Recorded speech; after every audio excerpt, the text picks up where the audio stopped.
Hey everybody, this is Erica, the technology nerd who likes to film stuff, and I've got an unboxing to do here. I normally don't do this because, I don't know, unboxing seems kind of cheesy, but this is the OnePlus One device. This device is just notoriously difficult to get your hands on.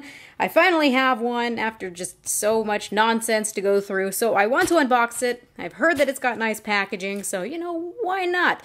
Plus, I've got a ton of phones here, and I just want to do a size comparison. I have seen people kind of deciding to stay away from the flagship devices because of the size in favor of something like, you know, even the Moto G. So you'll have a chance to see exactly how big this is as I unbox it. So let's get right into that. I will also be doing a lot more videos on this, talking about calibration, talking about a lot of things with the display, everything. So I would be really grateful if you'd ask all of your questions down in the comment section below so that I can take a look at those and cover all of these things as time goes on. But let's just go ahead and open this. So I've got the 64GB black version. I'm not so talented at opening these things. I don't like sharp objects at all. Come on now. Come on. This is some tough packaging. So the first thing out of the box looks to be a charger. Oh, this says EU, so is that European charger? Let's go ahead and open that. It's a nice little box. Oops, so they sent me the European adapter. Okay, so here we have a nice box here, and there's a tab. It says open. So let's go ahead and open it. Ooh, that's nice. And it just opens out like that. Nice white packaging, very clean. Nothing else in the box. But you can see here that it really looks like a sleeve. Sandstone black, 64GB. Global version. I have never had 64GB of internal storage inside of a phone. Am I opening this right? I'm scared it's just going to fall into the floor or something. Oh no. Ooh. Okay, so putting that aside. Ah, here we go. Ooh. So it kind of reminds me of the Oppo look because this is a sister company. I'm going to go ahead and pull this up. And already, just from the back, what I can feel is it's got, I would say, yeah, a sandstone feel to it. It's very, very matte. Like a very coarse matte on the back. Quite an attractive looking phone already. It's kind of funny that this got delayed being sent to me because this CE icon here was not correct as it should be, so they got rejected. It's a very long story, but here we go. On the front, let's go ahead and pull the screen protector off. I want to set this aside for a second. Let's see what else is in this box. And here we have, what is this? I have no idea what this is. Oh, it's a SIM ejection tool. Oh, that's interesting. So, to make sure you don't lose this is kind of a running joke with me that I always lose these. I keep one in my pocket and then it's always gone. I put them in my purse and they just always disappear. So this is a very nice touch here. This is very, very nice. Hopefully now I won't lose this. Well, we'll see about that, but hopefully. And we've got a USB charging cable. What is that? What is that? That's weird. So it's just some fancy schmancy looking USB cable. Goes right in there. But you can see this is all that's really in there. It's very, very nice presentation. I like that red. So of course this sandstone black back cover is not removable, hence the need to have one of these SIM ejection tools. So what you have with internal storage is what you have with internal storage. I know that one thing that I complain about all the time is how slippery some phones feel, especially because I do have moist fingers. I really hate that word moist, but my fingers are quite moist, and I tend to feel like I'm going to fumble finger my phone and it's going to fall into the floor. That's just not the feeling that you get here. This is very, very premium feeling, very different. I've never had a back cover that feels quite like this, so I do like that quite a bit. One thing that I must say right away is that this feels very, very well built. It is a big phone, but wow, it doesn't creak or anything like that. And yes, you can't remove the back cover, but if you're looking for a sturdy phone, I do have to commend OnePlus for that. It is very, very well built. So in terms of specs, we all know that this truly is a flagship device with everything that it offers. It's got the Snapdragon 801 SoC inside of it, AC version, 2.5 gigahertz, 4 cores. Adreno 330 GPU, it's got Gorilla Glass 3 on the front, we've got a 13 megapixel camera on the back, dual LED flash.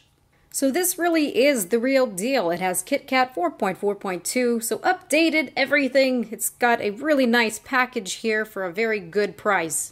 Let's go ahead and turn it on and then we will just compare some sizes here. So we've got a 5.5-inch display, 1080p. I have been playing around a lot with Quad HD displays and I really do still like the 1080p, if not favoring the 1080p. So as it's starting up, I can see that this has a really interesting, nice finish to it. It's got this bezel here. You can see it's metallic, and then it's got this step where we have the display. So I quite like that. It does look like a very elegant, put-together phone. Ah, here we go. Welcome to CyanogenMod. So, United States. Next. I kind of just skipped through the setup there. Now, I really don't want to say anything about this display until I get some measurements in, but I'm happy to see already that at least my display is nice and warm. It's not bluish like I have on my HTC One M8, so that's nice. I'm going to do some measurements, see what's going on with it. So I really don't want to say too much just yet. Again, this is just an unboxing, so let's go ahead and now look at some sizes. So most likely the closest thing that we have in appearance and in size is going to be the Oppo phones. We've got the Oppo Find 7a here, and we've also got the Oppo Find 7, the Quad HD version. So similar appearance, but actually quite different. On the Oppo phones, we've got the speaker on the back. Then on the OnePlus One device, it's on the bottom.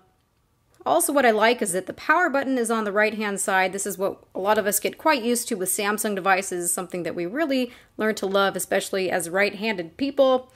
On the Oppo devices, what I haven't really liked is that the volume button is on the left-hand side instead, so that's a little bit counterintuitive.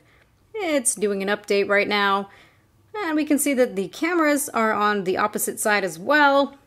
I'm really not sure which one is thicker. It looks like this one's a bit thicker. You can remove that back cover. But really these do appear to be the same size. Can't decide if they're exactly the same weight. They do feel similar though. Then we've got the Xperia Z2. You can see that this one is quite a bit bigger overall. This is a pretty big phone, I think, in comparison to a lot of things. For the 5.5-inch display, what's become my favorite in terms of form factor is definitely the G3. I do feel that the Oppo devices and even the OnePlus One are just pretty tall. I could see that this is definitely not something that's going to be very small in my pocket. But still, it does feel very nice in hand, so I don't want to put anything down from that because it is very grippy. And there we have the HTC One M8. Still, this is a very tall phone. In comparison to a lot of devices, you can see that this is, pretty tall. Here we've got a Galaxy S5. The Galaxy S5 has a 5.1-inch display. These are both 1080p devices, but you can see what you're getting in terms of size here. This one looks dwarfed. People say that it's so big, especially in comparison to something like the Galaxy S4. But really, the OnePlus One is quite a bit bigger, so that's something I'm not really liking, is the size of the device. Here we have it next to the Galaxy Note 3. This is a 5.7-inch display. I think it's actually a little bit taller than the Galaxy Note 3, but the Note 3 is wider. So yeah, pretty big. So if you're somebody who likes smaller phones, this is probably really not the device for you. But I have to say that having a 5.5-inch display is just excellent. I just can't go back down to having a smaller device. I do like having smaller devices from time to time, but once you see content on a bigger display, it's just so much better. So this is the Moto G here, just completely dwarfed by this phone. And of course we have the itty-bitty tiny little iPhone 5S. So it's nice that Apple's going to be making some bigger phones with bigger displays. Hopefully that should satisfy some people who have been encountering these nice big Android phones.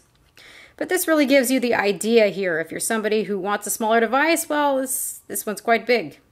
But still, I like the look of it. I like the feel of it. The display looks quite nice. Colors are actually pretty nice. So I have a lot to do in terms of playing with this. I'm sure I will carry this all about today. I'm probably going to be using this as my daily driver for quite a few days, along with the G3. I'll probably put a different SIM in that. Too many phones! And yes, I know I have still the M8 that I'm looking at. I am still reviewing this if any of you have questions about that. Yes, I am still reviewing the M8, although I'm going to probably release that in a series of videos, making maybe half and half. Gets a little bit difficult as I am abroad in France right now, and I will be looking at the Z2 as well. So there's just so much to look at, and I will definitely be talking more about this device, what it offers, the performance, everything. Just make sure to ask those questions below, and I will talk to you all soon. Yay, finally have it. It took long enough, right? But hang in there. I think you guys will get yours very soon as well. Goodbye!